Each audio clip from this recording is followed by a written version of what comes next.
Like, that's pretty crazy.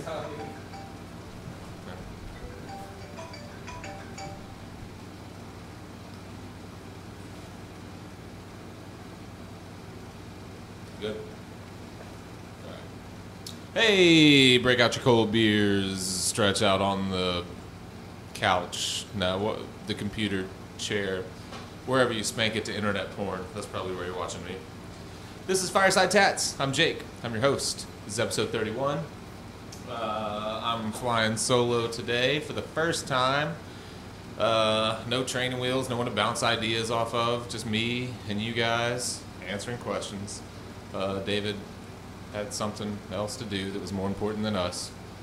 So get a little housework out of the way first. If you haven't been here before, this is Fireside Tats. We're a tattoo education podcast. We help tattoo artists to make better decisions and tattoo collectors to make better decisions. And it's really just everything about mostly the technical side of tattooing. But man, we kind of float all over the place, to be honest. So you can check out previous episodes. Like I said, this is episode 31. You can check out previous episodes at firesidetats.com or go to YouTube and just search Fireside Tats. If you would rather listen in your car or at work, then go to iTunes and look for Fireside Tats, and you can find the audio versions there. While you're on our website, though, go ahead and sign up for our mailing list. We'll let you know what new episodes are coming out. We'll also let you know when we will be, where we will be, and if we're in your town, you can come out and say hello and all that stuff. So I'm gonna jump into it since there's no bullshit to talk about. David's not here. Everyone else is on their phones, so just me. Well, I'm on my phone too, I guess. So here we go. I'm gonna go with our first question. And I don't know who it came from, but this person is wanting to do some geometric style tattooing, which we're seeing a lot of. And basically, what they've asked is geometry the new tribal of tattoo as like a social phenomenon? So they said I've seen a lot of people, quite a few friends, with this geometric concept on their skin. Mostly younger people. We're all in our mid-20s. And I really like it, but I wonder if it will be viewed the same way that tribal is in 10, 15, 20 years. Yeah, I mean, I understand that. That's a good question, because it's not just geometry. There are always trends in tattooing. It just happens, and it happens more often now because people pull their tattoos from, Pinterest or Reddit tattoo pages or internet-based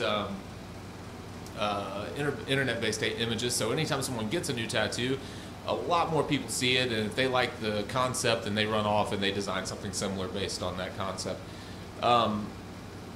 So geometry, if you don't know what I mean by geometric tattoo, we're seeing a lot of things now that are really line based. It's not always strictly line based geometry. It may be like something that's more organic, that has this kind of like line based geometry that weaves in and out of it, or it may be strictly line based kind of geometric shapes. And if you've watched this podcast for a while, you know that David and I both mentioned that it's generally a pretty bad idea to take really perfect geometric shapes and wrap them on imperfect surfaces. A lot of people are pulling it off fairly well. I don't think it works completely on its own. I think it works better as an element within a larger design. I think anytime you take something that's completely line-based, especially a straight line, and you start wrapping it around the contours of a bicep or a deltoid, or even what you consider a flat space like a shoulder blade or something like that, you still have all of these subtle contours that make the line look off. So, but anyways, that's not really what the person was asking, but that's just my 2 cents on geometry and tattooing. Yes, it's a fad in tattooing right now. It's everywhere.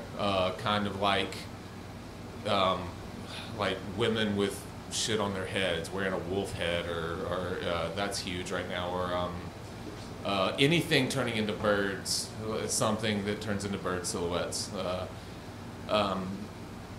But anyways, there'll always be that. Will all of those things be viewed the way that we look at like tribal now?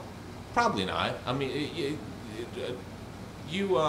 for one thing, there are so many more trends in tattooing right now that a lot of them will continue to evolve, and they'll become, people will make a living indefinitely tattooing those types of things. Tribal was kind of unique in that it just kind of completely took over in the 90s, and the one thing about it is that it looked so bold. It was easy to read, things like that. That's, people went from, that was a different time. You were seeing, you were going from a lot of fine line stuff, or people were still seeing old kind of traditional kind of whatever, sailor tattoos, things like that. And all of a sudden tribal like followed the contours of the body, and it looked clean and it looked sharp, and everyone jumped on that bandwagon. And as a result, more and more people started doing tribal, and a lot of people weren't technically competent enough to pull it off, so you had a lot of bad tribal. So will the geometric tattoos turn into tribal? I mean, I can't say for sure, but I don't think it's just because it's trendy that it's guaranteed to turn into a joke for years and years to come. The main thing with any of these things is try to take a little time and work with your artist to design something that uses the elements about that you like, but that still personalizes it. It still makes it something that you came up with, instead of just going in with the geometric tattoo that really knocked your socks off, and taking it to the artist and saying, I love this tattoo, draw me something like it. Maybe try to take a little more of take a little more action, be a little more involved in your own design. Come up with other elements that you like in addition to just the geometry or just the bird silhouettes. Maybe instead of doing a feather turning into bird silhouettes, you could do a ball sack turning into bird silhouettes. That'd be my best advice. What am I missing? A feather turning into a ball sack. A feather turning into a ball sack. Do away with the birds. Exactly. Yeah, you could get rid of the birds. Break the trim. Yeah, it's exactly. I mean, that's actually a good point. You could, if you love things turning. This person didn't ask about the birds, but that's exactly what jumped in my head because we see it constantly right now. What's attractive about that initial kind of idea is that it's something that kind of dissipates or falls apart or becomes abstract, and then forms into something else that you can read, that you understand. So that's the idea. It's not the birds. That's the idea. So use that for any other number of things that you like. So that, so with the geometry, use the geometry if you like it, but find a way to make it your own. I don't know. I'm trying to think of an example, and I'm having a hard time because I didn't really think about it beforehand. But I think as long as you had some input, as long as you made it your own, whether or not people look at it as a trendy thing or a trendy thing from the past in the future, you can be confident in your own design because, yeah, you took an element that was trendy at the time, but you molded that element, you worked with an artist, you threw ideas back and forth, and you came up with something, right, like a nautical star. You came up with something that that's yours within that. So, so get your geometry tattoo. Maybe it's a geometric shape that kind of works in and out of a woman with a wolf head, and the wolf head turns into birds. Anyways, I hope that into a ball sack. Anyways, I hope that helps on that one. I have a handful of questions that I'm still trying to choose from, so I'm going to take a quick break after that one, and we'll come up we'll be back with our second question. And good luck. If that didn't answer your question, I'm sorry. Well, send it worded another way. Be right back. Now are you recording? Now you may. And we're back. for part 2 of Fireside Tats, the premier tattoo education podcast for tattoo artists and collectors. All right. If this question goes fast, I might answer a third. We'll see at what point we're at. This is going to be a short podcast anyway, since I'm doing it by myself and I don't have anyone to bounce a lot of ideas off of. All right, so this person has a question about tattoo removal, and this is actually a pretty good one, and I'm surprised we haven't. I don't think we talked about this on a pod side. That's what we should call it. Pod side. Welcome to the pod side. Change the sign. Pod side. So this person says, I'm having tattoo removal / cover-up done. Just had the first removal treatment. When is a good time to start talking to an artist? Basically, they're saying that the person that's doing the laser treatment says it's going to take quite a while. It's going to take at least a handful of treatments done every 6 to 8 weeks in order to fade it enough to cover up. But they would like some artist involvement in designing the cover up.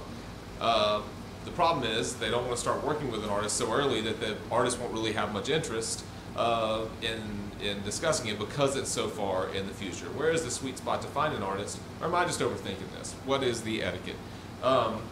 So that's actually a really good question.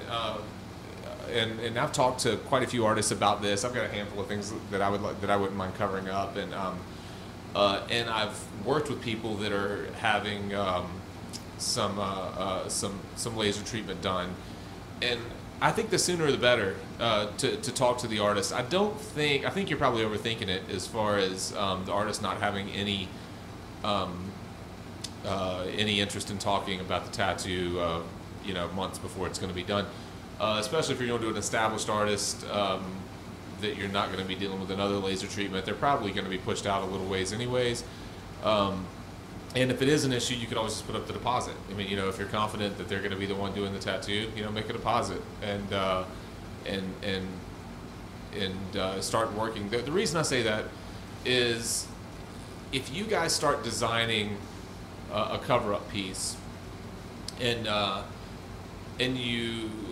you're putting together rough sketches. They've taken some photographs of the existing tattoo. You're putting together rough sketches. It may turn out that a good part of that existing tattoo doesn't need to be lasered out at all. Maybe it's going to sit in a really dark area of the tattoo anyways, and you're wasting your whatever $500 a session on even trying to laser that part off. Maybe there's only a small part of the tattoo that's really going to be in the way. Or maybe it's just the line work that's the issue. Maybe the color work is not, or the black work or color work isn't as solid anyways, and that's not the kind of thing that you as the tattoo collector are really going to know. It really is going to take a seasoned artist to make that decision. So you'll save a fortune. I mean, I'm sure you'll save money. The second point is chances are none of the old tattoo probably has to be completely gone. You can cover a lot. I mean, really when I think about it, big dark fields and line work are what really get in my way. And 9 times out of 10, it's because it's a lot of times if you're covering the tattoo, it probably wasn't that well thought out or laid out anyways. And a lot of times it kind of really works against the natural flow of the position of where it sits on your body. And if you've watched the show at all, I talk a lot about how we try to design with the contours of the body. And when you're fighting against an old tattoo with heavy blown out lines that fight against those contours, then you're fighting against that old tattoo, and it really affects how you can lay your design out. So it's really specific elements within an old tattoo that cause the trouble. Generally, it's not the entire tattoo. So I would definitely go ahead, talk to the artist. If it is if there is an issue with them not wanting to deal with you because the tattoo is months and months away, first off, I'd say rethink that artist. I would never turn someone away because they're starting laser treatment and want me to take on the project at the end of it all. I appreciate people going and getting lasered before getting the new tattoo. It shows really an investment of their time, of their money. It shows that they're really taking the thing seriously. Because so many people come in and they just have a big, nasty, ugly tattoo, and they say, "What can you do to cover this?" And you go like, and you give them all these limitations, and you say it's going to have to be 5 times that size. We're going to have to really hide this entire area. You have scarring, you have this, you have that, and they're immediately turned off, and they're really turned off by the idea of of spending extra money on lasering the tattoo. So if you've already taken that initiative, I'd be really surprised if you find an artist that's not willing to work with you. What else? Did I miss anything on that one? That was probably pretty short. Yeah, I mean, go talk to someone. If you're not comfortable with them, or if they don't, if they're not interested in talking, you could always put up the deposit. If not, move on to someone else. Lasering the tattoo, great idea, but do it alongside of an artist that can help save you some money. I'd be more than happy for someone, to come in to the shop and say, "Hey, this is how that second laser treatment healed up. Do you think? What do you think we need to hit? Are we getting anywhere close?" And I could literally just say, "Man, based on what we've been talking about, we should really kind of maybe knock that area down just a little bit more. This stuff up here is fine. Just hit that area one more time, and we'll take a look at it then." And that would take literally a minute of my time, and it would make for a much better tattoo in the long run. Do it. Talk to your artist as early as possible. How long did that take? We're at like 17 total. 17 total? Sweet. All right, I'm going to hit one more break real quick.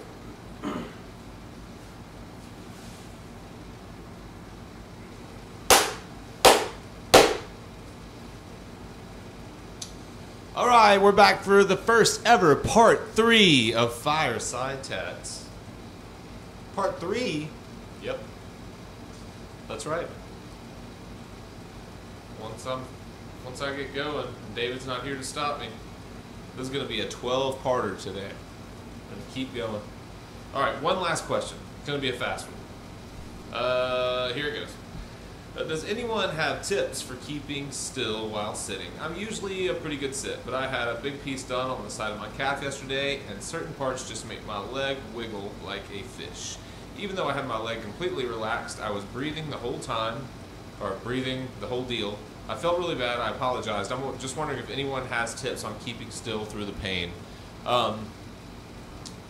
So yeah, that's tough sometimes for the client sitting. It's really a lot bigger deal to you than it is to the tattooer. If it's really bothering the tattooer, they're going to let you know. They're going to say, "Hey, let's take a break," or "Let's reposition you," or most people that have been tattooing for any period of time have tricks on how to deal with twitchiness. Now, why do they have so many tricks on how to deal with twitchiness? It's because you just can't help it a lot of the time. Now, there are people that are jerking and anxious and animated and maybe showing off for their friend that they brought with them and things like that. That's completely different than what you're talking about. You're talking about just involuntary twitches, which that's just your body telling you, "Hey, this is a terrible idea. Let's not do this." There's nothing you can do about it. Generally, the tattooer has positioned you and is used to the way that you're moving pretty quickly, and can compensate or pin you down or move you a little bit.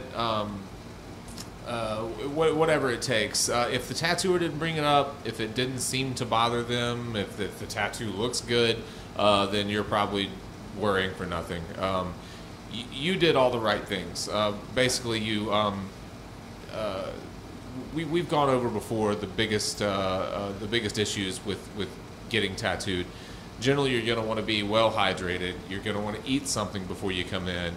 A good night's sleep the night before is always a good idea. The more rested and relaxed your body is coming in, the better that you'll do mentally, physically, the less it'll hurt, all that kind of stuff. But it's just not going to stop those kind of involuntary twitches and tics that are just going to happen during a tattoo.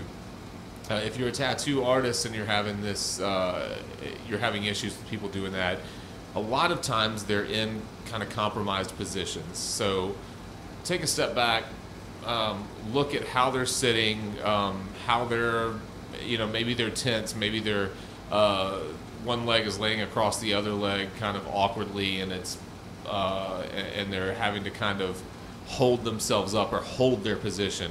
And that's the last thing that you want, is for someone to have to hold a really difficult position for a long period of time. Sometimes you're going to get to areas that's inevitable. They're going to have to drop their arm up over their head or do something kind of weird, turn their arm weird to get to some of these crazy areas. But that should really be for pretty minimal periods of time. If you're going to be working on anyone for more than about a 5-minute period in a really awkward position, then stop, experiment, and find a better position to put them in, because those twitches are going to get even worse. I mean, just imagine trying to hold a full squat position for 10, 15 minutes on a time. You're going to start you're going to start to tremble and have a hard time. So if you're an artist that's having trouble with this, look at the way that you're positioning people, and maybe give them a break, let them stretch out and try something new. To this person that was having the involuntary twitches, if the artist did not mention it, and the tattoo looks good, you're fine. Everyone's pretty well used to that. People are used to those involuntary twitches, and we're working. Really, it's only an issue with line work, and pretty often we're moving, fairly quickly. We're moving fairly kind of shallow in the skin, and it's really easy for us to kind of pull up and out of the way when those twitches happen, because they're kind of subtle. They're not really exaggerated. If they're really exaggerated and you're really anxious and really animated, you'll probably hear something from the artist, and that's almost always going to go back to things like holding your breath, or you didn't eat beforehand and you're not feeling well, and you're trembling because of that, or your stomach's rolling, or any number of other things that go along with that. So as long as you're relaxed, you're breathing. I tell people a lot, try to count to 3 on your in breath, nice and slow. Hold it for 2 or 3, and then 3 all the way back out. So kind of 3, 3, 3. Nice slow breaths, especially when it gets really kind of tender, painful. Find a happy place, find some place you would rather be, and concentrate on those long, slow breaths.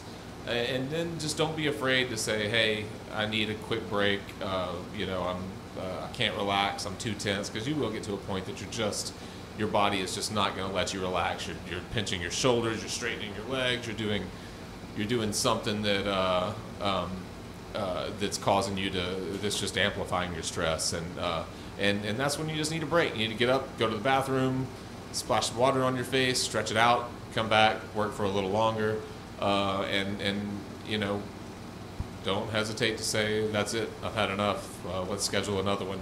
Most everyone would rather do that than to just sit and be miserable for hours and hours on end, or minutes and minutes on end, whatever.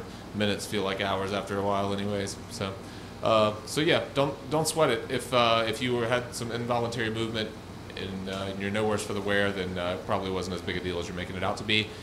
Check us out, firesidetats.com. Sign up for our mailing list. Sorry it was just me tonight. We'll get a co-host back next week.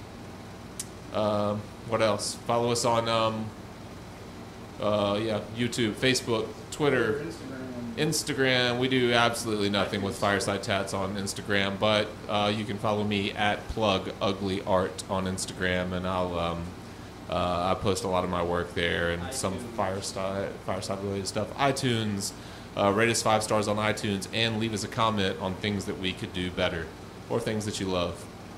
Thank you guys. Thanks for your support. We're having fun doing this. We'll see you next week. Episode 31's in the books.